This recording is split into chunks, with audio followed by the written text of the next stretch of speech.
The Samsung Galaxy S27 Ultra is coming with plenty of upgrades as well as a new design, so let's get right into it.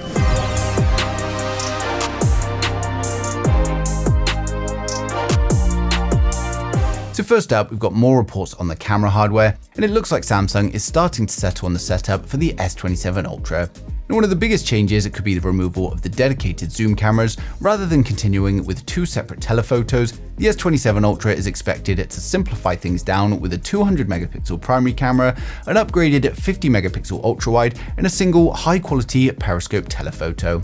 We've also had news about Samsung's new 200 megapixel ISOCELL HPC sensor featuring DeepPix technology designed to improve light capture, reduce noise, and increase dynamic range. While many initially assumed that this would be heading straight into the S27 Ultra, current reports are instead pointing towards the 1/1.3-inch ISOCELL HP6 being the more likely choice. Now, the renders you're seeing here are simply just concepts that I've created for illustration based on the camera information that we've had so far.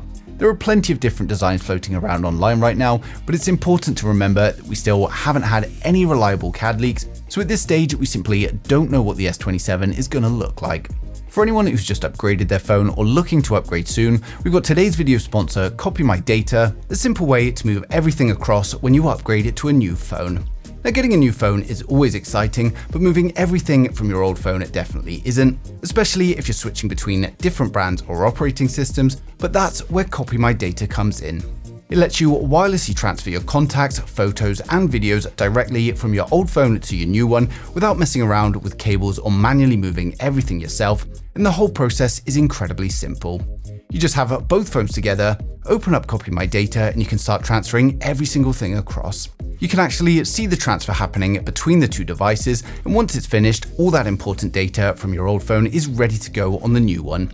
Now, the big advantage is also that it works across different brands and models, including transfers between iPhone and Android, so you're not tied into one manufacturer's ecosystem. There's no complicated setup or technical knowledge needed, and it makes one of the most annoying parts of upgrading your phone a whole lot easier. So if you've just got a new phone or you're planning on upgrading your phone anytime soon, you can check out Copy My Data now by clicking the link down in the description below. Make transferring fast and simple. Now back to the Galaxy S27 Ultra, and we've got some great news when it comes to battery life.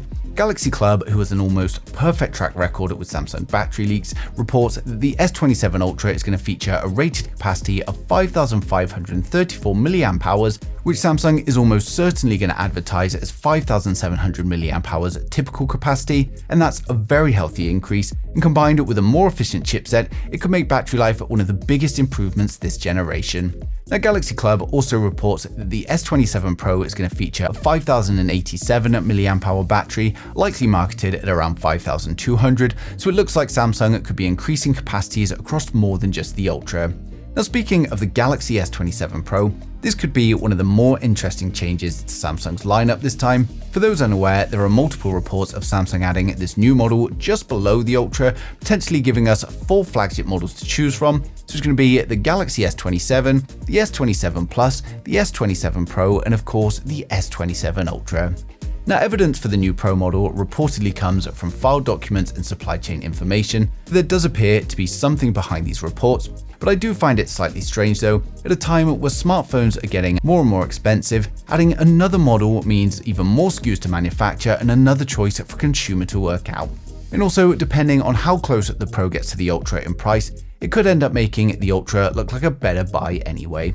Next up, we've got some changes coming to the front of the Galaxy S27 series as well. Of course, we're expecting the usual improvements to brightness and efficiency and color accuracy, but we could also be getting a selfie camera upgrade as well.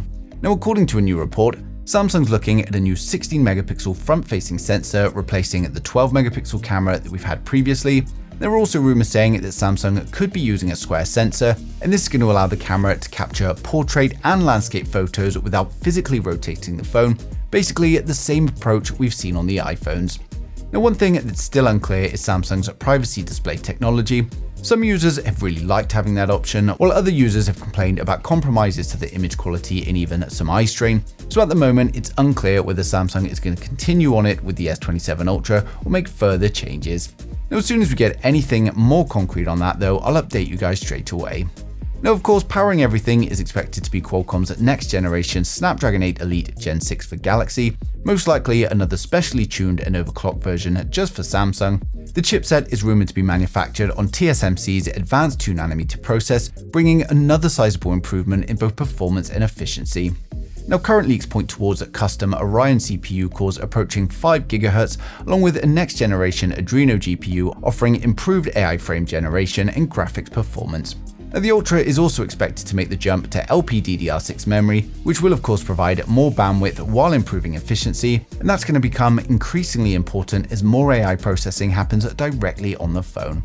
Now, of course, these chipset details are still early and shouldn't be treated as confirmed just yet. It's also looking like Snapdragon could remain another exclusive to the S27 Ultra, with the lower models potentially using the Exynos 2700 instead, although this new S27 Pro could potentially receive the Snapdragon as well. And when it comes to launch, we're expecting the Galaxy S27 series to arrive around February next year, and pricing hasn't been leaked yet either, but with memory and component costs continuing to rise, I wouldn't be surprised if we see Samsung increases by around at least $100. Now finally, colors are still completely unknown. Without reliable CAD leaks, we're still very early when it comes to the final design and colors, so we're probably still some way off getting some trustworthy information on the actual launch colors.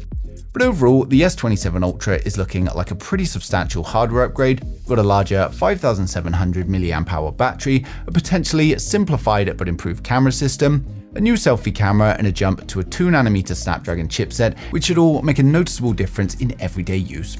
Now, the big unknown is still the design, and with no reliable CAD leaks yet, that's probably going to be one of the most interesting things to watch over the next few weeks or months. But as soon as any leaks come in, I'm going to be sharing them straight away, so make sure you subscribe so you don't miss a thing in the future.